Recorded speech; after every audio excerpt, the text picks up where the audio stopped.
Alright guys, welcome back again dito sa ating vlog.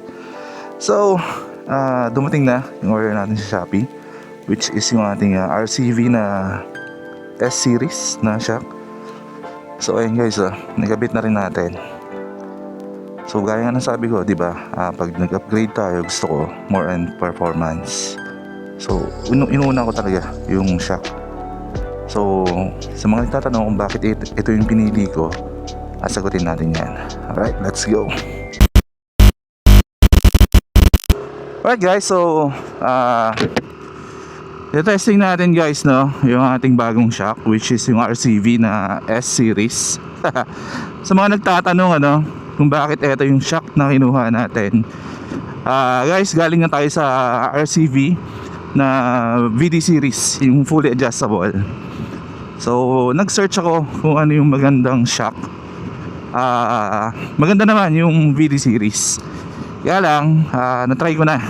So gusto ko muna sumubok ng iba. So medyo yung mga dibaso guys, hype ang tawagin, itong S-Series ng RCV.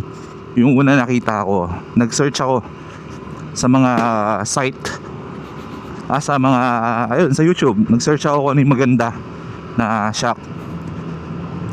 So eto yung napili ko, si RCV na yun. So etong RCV na S-Series. Why? Kasi eto guys, may adjustment kasi to na pang ang tawag nito, may rebound na siya. May rebound adjustment and preload, So ayan guys, dalawa yung adjustment mo dito compare dun sa mga fully adjustable na merong compression. Eto wala siyang compression, rebound and preload lang ang pwede mong i-adjust sa kanya. Yun yung pasok sa mga hinahanap ko, yun lang yung gusto kong i-adjust guys. Hanap lang tayo ng pwesto. Ayan guys, ramdam ko agad yung ng shock ko, yung ganda. So meron tayong Insta360 malapit sa ating shock. Papakita ko sa inyo yung play. As of now, yung tawag nito, yung rebound na setting natin sa kanya is 25 clicks from soft to hard. Gumanda yung absorption niya sa mga gantong daan compare sa stock. Sa stock guys, parang akong binabato hanap lang tayo ng pwesto.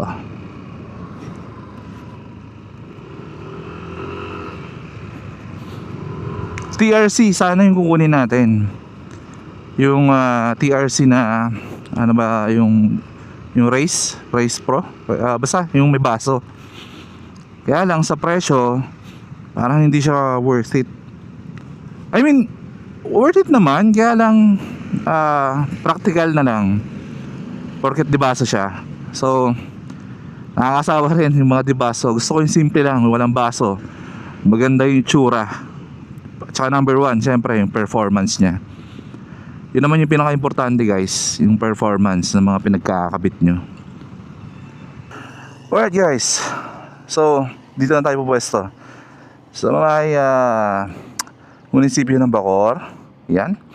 So eto guys yung ating Yamaha Aerox. So 1 month na to sa atin.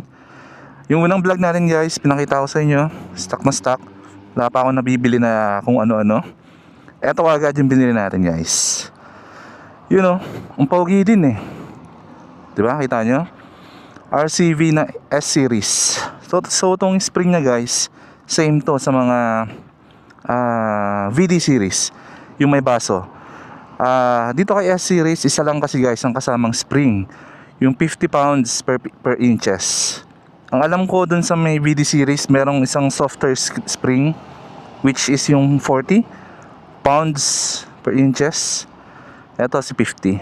So ayan, ito nyo guys, ano pala to guys, yung binili natin S-Series na yung premium edition ba tawag dito, kasi gold yung pinaka niya ito, itong nasa loob.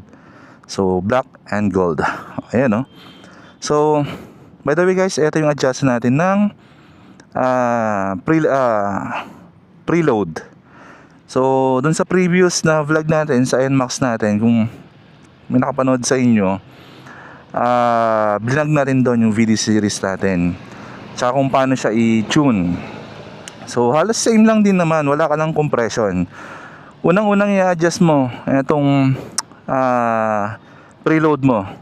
Eto lagi yung unang-unang ginagalaw. Siguro naman alam nyo na kung paano i-adjust to. Iniikot lang yan, bibilangin mo kung ilang ikot. Parehas yan dito at sa kabila. So as of now, ang settings natin dito, ang alam ko 11 turn eh. Yan ang alam ko dito. Tapos eto naman sa baba, pakita natin guys. Eto sa baba yung rebound. Eto yung pinaka-importante sa akin, yung rebound, no? So sa rebound guys, ganito yan nag-work. Naka normal, yung normal state yung shock mo. Ngayon pag nag-compress, compress na ganon, pag yung rebound mo is hard, dahan-dahan niyang iangat yan. Tapos baba ulit, dahan-dahan iangat. Pag sa soft, pinaka-soft, ganito yan, mabilis yung angat niya. So same sa mga stock, mabilis yung pag-angat, lalo na pagkabago pa yung mga stock na shock nyo.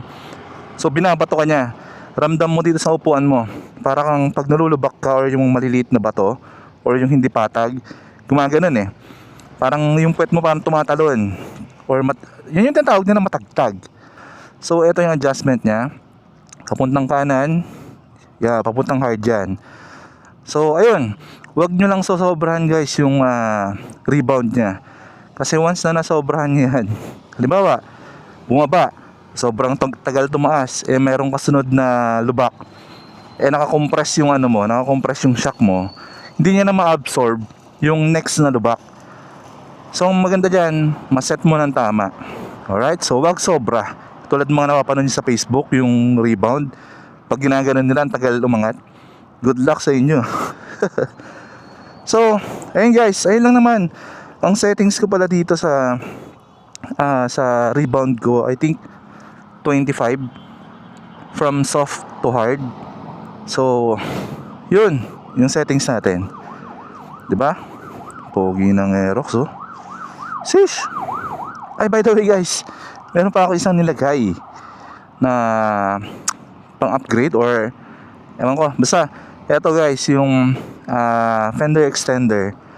Napaka-importante din nito kasi tulad nung sa NMAX ko dati, yung ng tubig hanggang doon sa T-post, sobrang dumi, ang hirap linisin. So nakabili tayo sa Shopee na ito. Hindi naman siya nabawasan siya, hindi naman siya completely na wala nang tumatapon sa taas, kaya lang nabawasan siya. Kaya lang medyo tumatama siya guys eh. Dito kaya nilagyan ko ng parang sticker, tumatama dito pagka yung bumabaon ng sobra to. Pero very useful naman siya para sa akin na nabawasan yung dumi pag umakyat sa pinaka T-post mo.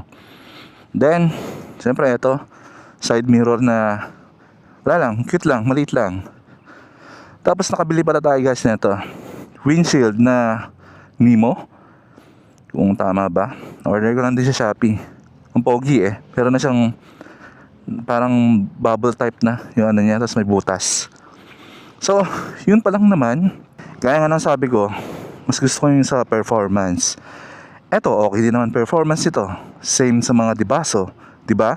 Lalo na kung hindi ka naman ganun kagaling magtono, nagdibaso ka, hindi mo naman natutonan ng maayos, wala rin, parang display lang sa motor mo, diba? So eto at price range na 3.8, 3.9, pwede na, diba? So pogi naman yun. Sarap na ito guys, yung tail tidy. Well soon, yun ang gusto ko, tail tidy, para medyo gumanda naman yung tindigan na itong motor natin. Alright, so yun lang naman. So mga tatanong, no, pipe, hindi siguro, ayaw kong maingay dito. Hindi man sa ayaw, gusto ko mag-pipe. Kaya lang syempre abala, mapara ka pa dyan, diba? So stay stuck muna tayo sa tambucho. And syempre panggilid, as of now Saka na lang din siguro. Okay pa ako dito sa ano eh, hindi naman ako waswas magmaneho or kamote eh. Kung kailangan natin magpatakbo ng 100 mahigit, meron naman tayo dun 450 SR, diba? Kung gusto natin mangate, ito talaga pang service natin mapuntang trabaho, tsaka pang forma na rin. Grabe ang pogi eh, oh. Sheesh. So ayun guys, araw pala ngayon is December 25. So maligayang Pasko sa inyong lahat, diba? Yan oh. Woo! Pogi talaga guys. Bagay din, ito ng libaso. Ang forma oh.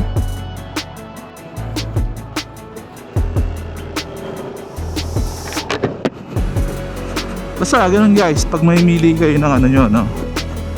Pag may mili kayo ng shock nyo, make sure lang na kaya nyo i-adjust, or anytime kaya nyo i-adjust. So pala, cons ng ang tawag nito ng fully adjustable. Pag fully adjustable kasi guys, ito kasi yan, lagi ka mag-a-adjust pagka yung may angkas ka at saka solo ride ka. Merong tune na pang solo ride mo, tsaka meron ding tune na para sa angkas mo.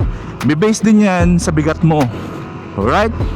So isipin nyo na lang kung gaano kahirap yung kada may iangkas ka, mag-a-adjust ka. Kasi nga 3 yung adjustment mo eh.